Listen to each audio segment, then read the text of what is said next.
Moi, Julien, 32 ans, j'ai acheté ma première maison l'année dernière, ce n'était pas un château ou quoi que ce soit de grandiose, mais c'était à moi, un pavillon confortable de 4 pièces dans une banlieue calme près de Bordeaux. J'ai travaillé dur pendant des années, économisant chaque centime tout en regardant ma sœur aînée, Aurélie, 35 ans, tout recevoir sur un plateau d'argent car nos parents l'ont toujours privilégié, mais je n'aurais jamais cru que cela irait aussi loin. Il y a quelques semaines, mon père, Jean-Pierre, m'a appelé pour me demander s'il pouvait passer, je n'y ai pas prêté attention jusqu'à ce qu'il arrive avec Aurélie, tous deux affichant un air étrangement suffisant. Nous nous sommes installés dans mon salon et après quelques banalités, mon père a lâché la bombe en disant que ma sœur traversait une période vraiment difficile ces derniers temps et qu'ils avaient pensé que je devrais lui donner ma maison. J'ai littéralement éclaté de rire en demandant s'il était sérieux alors qu'Aurélie restait assise les bras croisés, l'air ennuyé comme si tout était déjà réglé. Mon père a insisté en disant qu'elle en avait plus besoin que moi puisque je n'avais pas de famille ni d'enfants et que cette maison était trop grande pour une seule personne, affirmant que ce serait la chose juste à faire. Pour préciser, Aurélie n'est pas dans le besoin, elle est juste irresponsable, nos parents lui ont offert un appartement de 3 pièces il y a 5 ans dans un quartier bien plus chic que le mien, mais elle l'a vendu en moins d'1 an pour dilapider l'argent dans des investissements douteux. Des voyages à Saint-Tropez et des dépenses impulsives, vivant au crochet de nos parents depuis lors. Et maintenant, il voulait que je répare ces erreurs à nouveau, j'ai dit non absolument pas, le visage de mon père est devenu rouge et Aurélie a ricané en disant qu'elle savait que je serais égoïste. Moi égoïste? J'ai acheté cette maison avec mon propre argent, je n'ai pas reçu de bien immobilier gratuitement pour le gaspiller ensuite.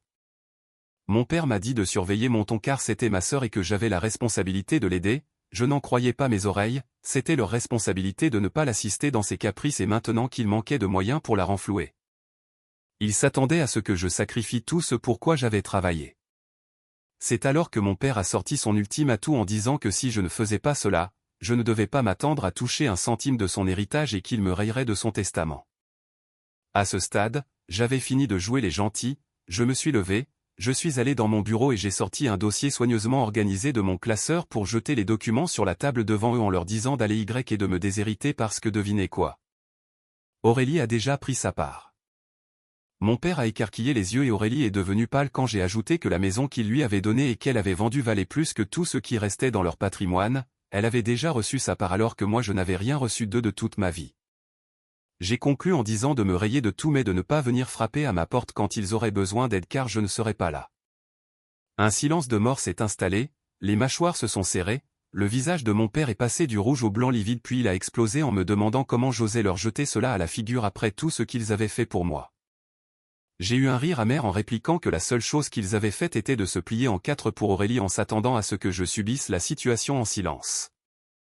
Aurélie, sortant enfin de son choc, a frappé la table du poing en hurlant que cette maison était un cadeau et qu'on ne pouvait pas mettre de prix sur le soutien familial, ce à quoi j'ai répondu que visiblement on pouvait mettre un prix sur le mien et que c'était exactement le prix d'une maison. Mon père m'a pointé du doigt, la voix basse mais furieuse, me traitant de petit ingrat qui préférait voir sa sœur à la rue plutôt que de l'aider, mais mettons les choses au clair, Aurélie n'était pas à la rue. Elle vivait gratuitement dans la dépendance de nos parents depuis qu'elle avait gâché son argent, sans loyer ni facture ni responsabilité. Pendant ce temps, je m'étais tué à la tâche pour tout ce que je possédais et il voulait me l'arracher parce qu'Aurélie n'avait pas envie d'être une adulte. J'ai secoué la tête en disant que la conversation était terminée, que je ne lui donnerais pas ma maison et que s'il voulait me déshériter, qu'il le fasse car je n'avais besoin de rien de leur part. Je me suis levé, j'ai ouvert la porte d'entrée et je leur ai dit de sortir de chez moi. Mon père semblait ne pas croire que je les mettais dehors, il a hésité en espérant que je cède mais voyant que je ne bougeais pas, il a marmonné que j'étais une déception et a suivi Aurélie qui était déjà sortie en furie avec son sac de créateur probablement payé par mon père. J'ai fermé la porte à clé derrière eux en espérant que ce soit la fin, mais ce n'était que le début de la guerre car quelques jours plus tard, j'ai découvert que mon père ne se contentait pas de me rayer du testament, il essayait de s'emparer de ma maison.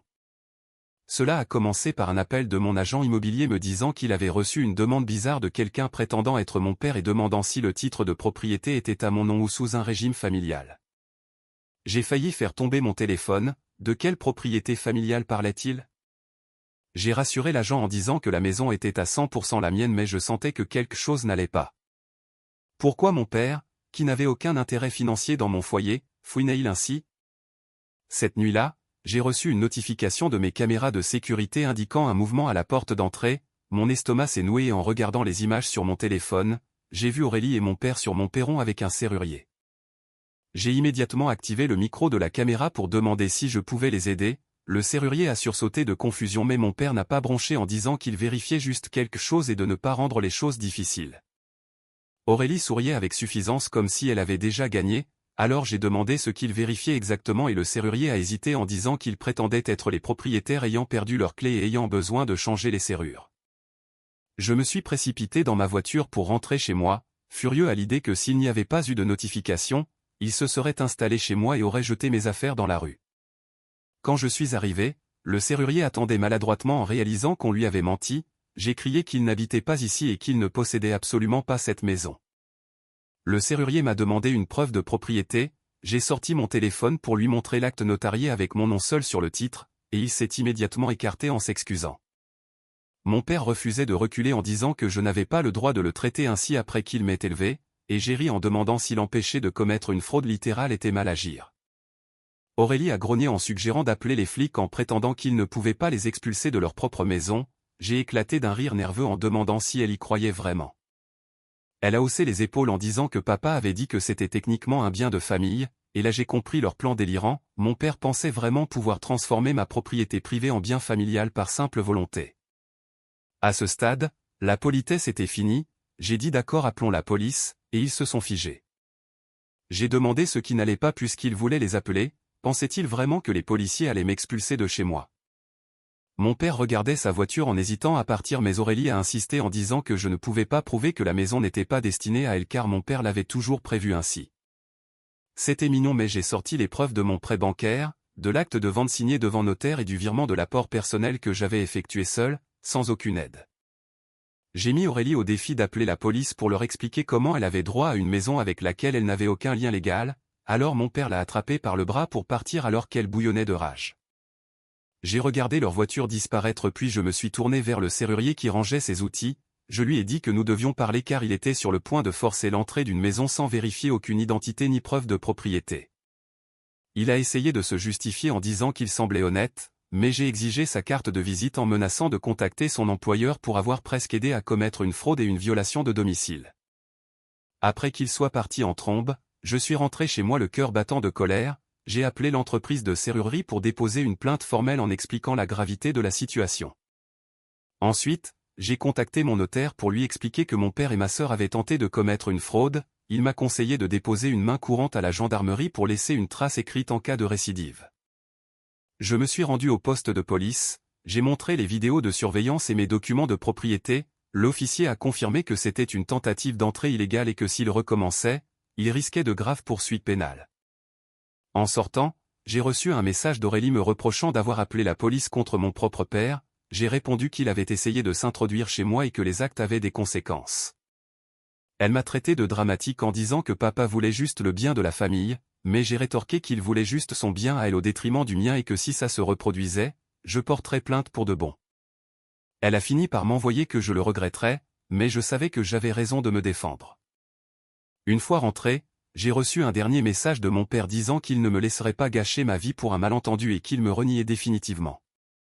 J'ai réalisé que la vraie menace était maintenant l'héritage, j'ai donc rappelé mon avocat pour discuter de la réserve héréditaire en France et de la façon dont je pouvais protéger mes droits contre les manipulations de mon père. Je ne comptais pas me laisser faire dans ce jeu familial tordu. Alors que je verrouillais ma porte, j'ai vu la voiture de mon père revenir, il est entré sans frapper, le visage déformé par la haine, me prédisant la ruine. Je suis resté calme en lui disant que j'avais déjà prévenu la police et que j'avais des preuves de ses actes, ajoutant que s'il essayait de modifier son testament sous la contrainte ou de manière frauduleuse, je contesterais chaque décision devant les tribunaux. Il a réalisé que je n'étais plus l'enfant manipulable d'autrefois, il tremblait de rage mais aussi de panique en comprenant qu'il avait perdu son emprise sur moi. Je lui ai dit d'aller profiter de ce qu'il lui restait de vie car il avait brûlé tous les ponts avec moi et que je n'éprouverais aucun regret. Il a quitté ma maison pour la dernière fois et quand la porte s'est refermée, j'ai enfin ressenti un immense sentiment de liberté.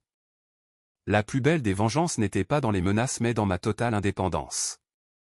Il a essayé de détruire ma vie, mais j'ai assuré mon avenir, ma maison est à moi, mes droits sont protégés et mon père ne pourra plus jamais me manipuler.